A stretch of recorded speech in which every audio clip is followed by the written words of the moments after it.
And then I think the business that you're talking about is Alexander Farm and Orchard. Is it the soap That's the business? one. That's the one. It's beautiful. That was such a fluke of how Aren't they always? that came to be.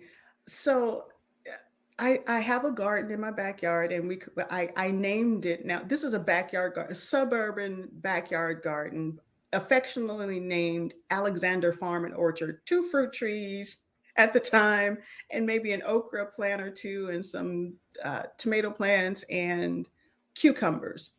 And so In Texas now, in right? Texas, in Texas.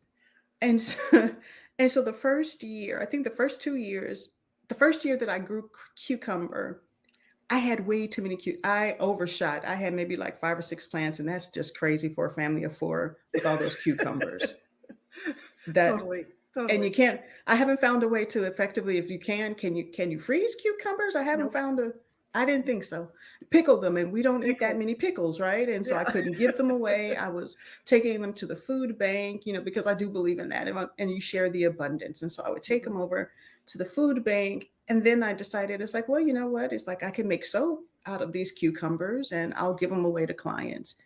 And it took me about 8 months to finally initiate or implement this soap making activity. So I made the soap, found my recipe, made the soap, took a picture, and because I am who I am, I made a pretty label for it, wrapped it in some pretty twine, some jute twine, put a label on there, took a picture of it. That was my first product photo shoot, put it on the internet, and I had an order for 60 soaps the next day. Crazy, right? It's how you stumble into things when in fact these businesses, and so many people have these stories. I call them practice businesses, but they sort of take the pieces that you've already learned and you put it together, but it becomes part of how you evolve yourself and cleanse yourself to Mhm. get yourself to the next level. And it Absolutely. teaches you something along the way. And I Absolutely. think that's probably what happened. Is that right?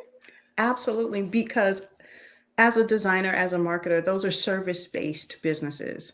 Product-based businesses, that's completely different. How you Mhm. operate those, because now you have inventory and SKUs and all, where do you store all the things? And now you have to buy supplies, and oh god, it's a whole thing. It is a whole thing. Now you are especially you are a manufacturer. I was a Mhm. manufacturer, and then getting insurance. Not everybody would insure soap makers because you are manufacturing, and you're Right. manufacturing out of your home.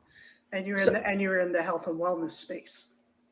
Yeah. absolutely. So I know that I remember this, that the laws are a little different in the US versus soap makers. Like I was in a soap group, and the laws are completely different in the UK, completely different in Mhm. Canada as to Yeah. what you can and can produce, and licensing and things of that nature. It's the wild, wild west out here in the States, I you know. know.